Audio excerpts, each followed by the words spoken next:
There it is. Off-grid homestead gets solar power. Isn't that cute? My wife loves these. Now come on, you guys didn't really think that old Doug and Stacy at Growing in Faith Farm got solar power, did you? Seriously? All right, so a couple things going on. You know, when we first got here, this is our 4th year off-grid, totally off-grid. And, you know, I sold our zero-turn mower and I sold our tractor, and it had a brush hog on it and everything. I got rid of it all. But I didn't put much thought into that, because after I did that, oh, here, let me turn around here. When I did that, I wasn't thinking really, because it was kind of in the fall, and we didn't really have to cut the grass anymore, so you know, it wasn't kind of a smart thing to do. I'll just put it that way. Now, we do cut grass with this, the old Rio push mower, around the cabin and stuff we did. And I also would fence off the garden with chicken wire and then let the sheep in here and the horses. Well, then you run into big blobs of horse poop everywhere where you're trying to walk and do your thing, and of course the sheep are going to eat everything. Stacy likes to have some flowers and ornamental stuff, and they chomp right through that, so that wasn't going to go over good.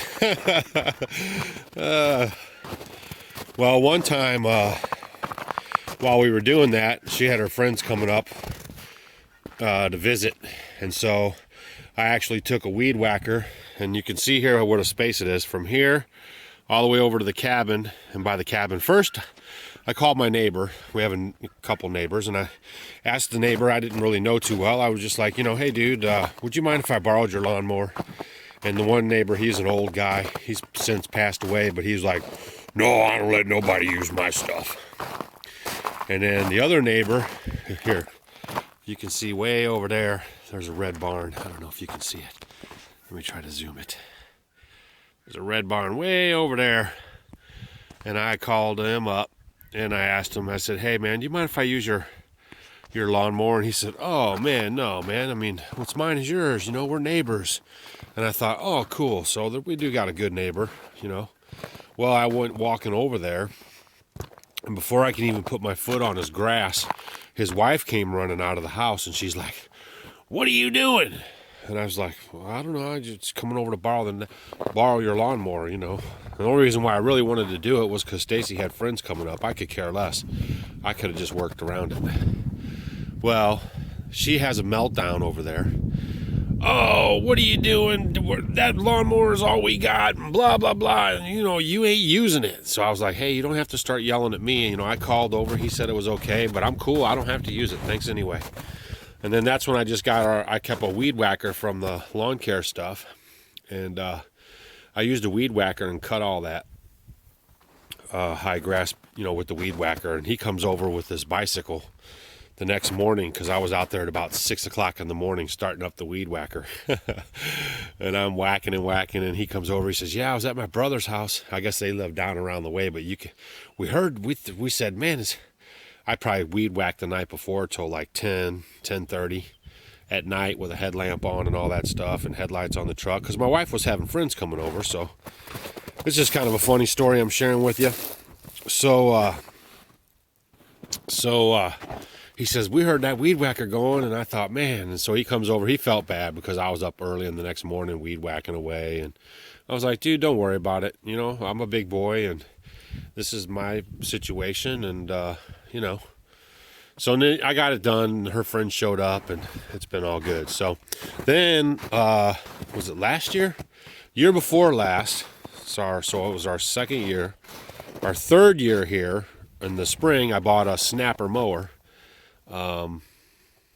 It's called a Comet. You can look them up. I was going to try to get a picture of it this morning, but I wasn't able to, and I can't splice videos and all this kind of stuff, so I couldn't do it for you. So what I did was I sold that, or traded it, and I got me a new baby here, because that snapper mower wasn't big enough.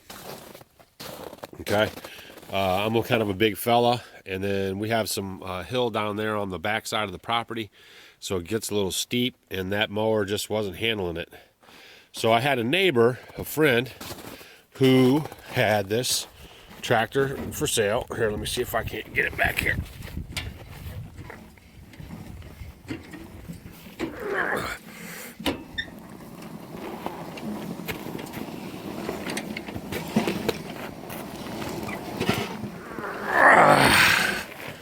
All right, so she's an older tractor, but it's a 2-owner. The second owner didn't even hardly use it at all. But the first owner I know personally, so he takes real good care of his stuff. It's a Case 444, and it's got a 48-inch cut. So that's really going to cut down on my time of mowing too, because that little snapper, I think that was like a 20-something inch cut. So they just dropped it off today. I traded them a couple bucks cash and our other little mower for this one. And it's got a nice seat on it, so that's really good too, because I cut around the house, and then I cut out on the street, and then down there the property goes all the way like that, so I cut all along the street out there. But that's it on the cutting. I don't cut anywhere else really. So this is pretty much our only fossil fuel thing besides our vehicle, the one truck that we use for transportation. And you know, so just basically sharing with you the new addition to Growing in Faith Farm, the Case 444.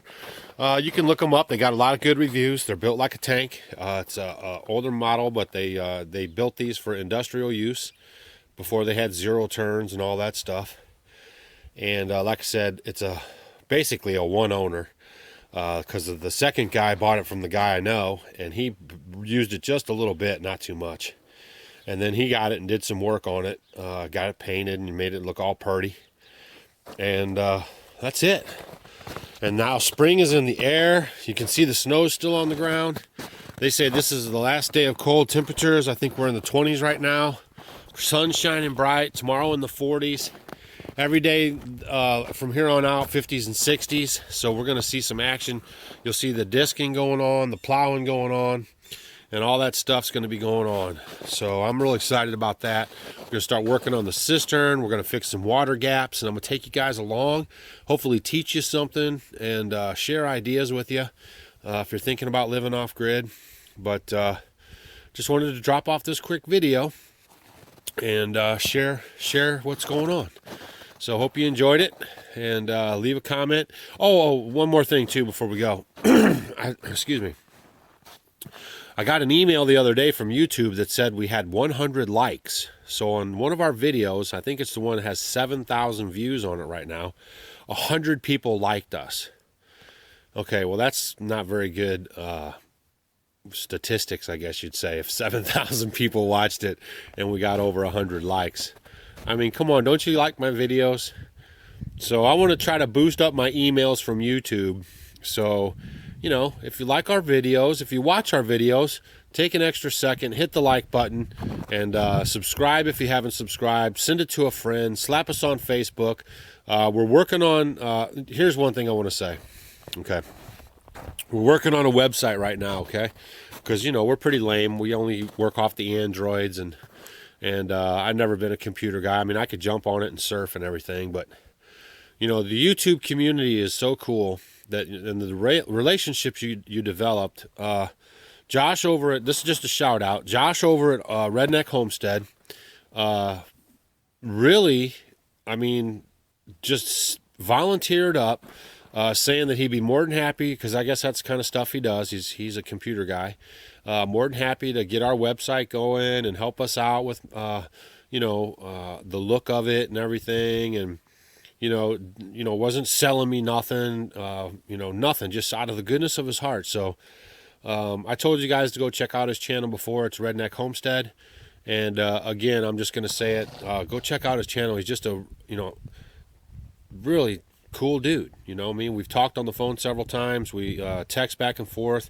And I just got a lot of respect for him. He didn't, you know, it's not like one of them deals where he's asking for anything or come across our channel and said, oh, you don't have a web page, and this is what I do, and I could do it for money. And I mean, he volunteered up his services. He's a busy guy. He's got a family and kids and his own job and everything. And so I just think that's awesome, and that's what it's all about. We got our YouTube community going, and we're all in this together. We're trying to live simple lives and get the man out of our lives. The man, the government, and the only way we're effectively going to do that is if we all kind of stick together. So, I mean, we post these videos. We're hoping that by posting these videos, we're helping people learn who have no clue. Because when we started this, we were total city folk. We'd never been around animals or lived on or farmed or even had a backyard garden. And we're stumbling along, learning. We do a lot of research, and then now we're just trying to pass on to you what we've learned. And we don't expect anything for it. But some people do help us out, and that's what it's all about. So big shout out to Josh. Really appreciate it, man. You're awesome. Hope your family's doing well. Here comes the sun. You can take it from me in the Midwest. It's heading your way. Sun and warmer temperatures. So here we go. So, like I said, just hit the subscribe button. Hit the like button. I like to see how that works. If anybody knows anything about the analytics of YouTube, does the like button make any kind of difference? I don't know. I tried looking it up, but they try to keep everything kind of hush-hush about their analytics. So just hit the like button. Hopefully you're liking these videos, and we'll post some more videos coming up. I'm going to show some harnessing of the buggy horse, and then going for a ride in the buggy horse and all that stuff. We got a lot of work coming up. Spring is in the air. We're really excited about that. So if you got any questions, hit them in the comments section. Of course, we're going to have some more biblical stuff coming up, some more Torah, some more what were they really talking about? Were the disciples ever really talking about not keeping the Torah? Did Yeshua, I've had some people say that the Messiah came and he says, yeah, he was pro-Torah, kept the Torah, but when he died, that all changed. And then I bring up a ton of scriptures, tons of scripture that Paul even says, let us not keep this Passover with the old leaven, but with the new leaven, right? So he's right there talking to people, and he's telling them about keeping the Passover. And then in Acts 2, right at the very first sentence, it's, they were all gathered in one accord at Mount Sinai, and that was for Sukkot, or Shavuot, Pentecost, what you know as. And so none of that ever happened. It's just people have just been, you could call it brainwashed or lied to, but they've just been told this stuff, just like the three wise men. That was we've had some great comments about people trying to look that up, and they had no clue. And we're just trying to bring that to people, because the disciples grew up their whole lives with Deuteronomy 28, 29, and 30. All of them knew the Torah and heard it weekly on the Shabbat, and they knew darn well that they couldn't add to or take away from the Torah, and they knew that it brought blessings and a curse. So, it's just impossible for them to speak against it. Even Paul says, if I was speaking against circumcision, why aren't you guys doing something about it? Because he never did speak against circumcision. You just don't understand. You're not grasping the context in which what Paul was speaking. Okay? So we got more of those videos coming up. Stacy's got some really neat stuff coming up. And I'm almost tempted to do a physical fitness deal, because one thing I've noticed with off-gridders and people is they're in poor physical health, I guess you'd say. They can do their everyday tasks and they get around fine, but when it comes to any kind of stamina or physical strength or full body range of motion and stuff like that, there's a lot of problems out there. So Stacy's going to bring some of that, and I'm tempted to maybe do like a challenge where I put on some shorts and I show you how I look now, and I'm going to get really serious about my fitness. I'm not trying to be Hulk Hogan or nothing, but I'm going to get serious about my fitness in 2015 and my stamina. And I think I'm going to share that with you guys, and hopefully, bind my body, mind, and spirit. Okay. That's what we like to work on growing in the Faith Farm. So there's just tons of stuff coming up. I just can't, talk about everything that we got on the menu. So just stick with us. We only got 40 something videos out, and just see what's coming your way. And hopefully you guys will get a kick out of it. This is Doug, Growing in Faith Farm, signing out. Shalom, shalom. And thanks a lot.